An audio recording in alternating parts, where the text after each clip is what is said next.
You think of it. When I used to go swimming there after this all happened, you stayed away from the Wanda end of the beach. In 1965, this suburban Sydney beach was rocked by violence.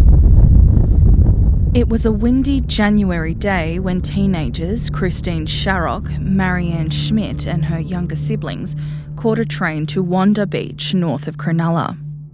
For reasons still unknown, the girls wandered off into the sandhills, leaving their siblings behind. A day later, their bodies were found with multiple stab wounds in the same area.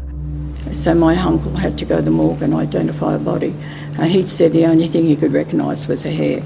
The killings launched one of the state's largest homicide investigations. I'm standing beside the shallow graves in which their killer put them.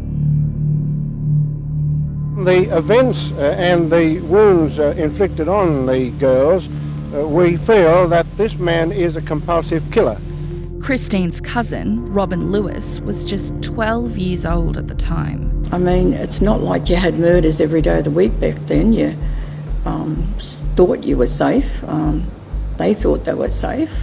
A $20,000 reward was posted for information as police zeroed in on several persons of interest. One of them was notorious serial killer Christopher Wilder, known as the Beauty Queen Killer. He'd sexually assaulted a 13-year-old girl in Australia before fleeing to the US and murdering at least 8 women.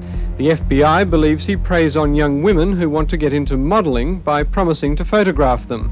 Police believed he murdered the Sydney girls before he eventually went on the run.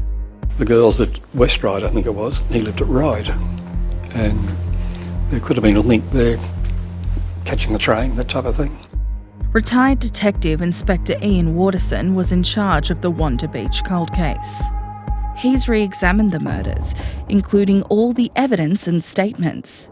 Christopher Wilder died by suicide in 1984, but Ian Waterson believes he may be key to solving the case. When you looked at the level of violence and the sexual assaults and that he committed, he was sort of right up there. Another person of interest was Derek Percy, believed to have killed 2 young children at Victorian beaches. He also died in 2013. After 60 years, police say the case still remains open. Despite being the oldest unsolved homicides in the state's history, the original reward for information has never been increased. Just peace of mind to know that they found out whoever did it. I mean, we don't know. Whoever did it must have done it to other people. A family running out of time to find the truth. Ruby Ritchie, ABC News, Wanda Beach.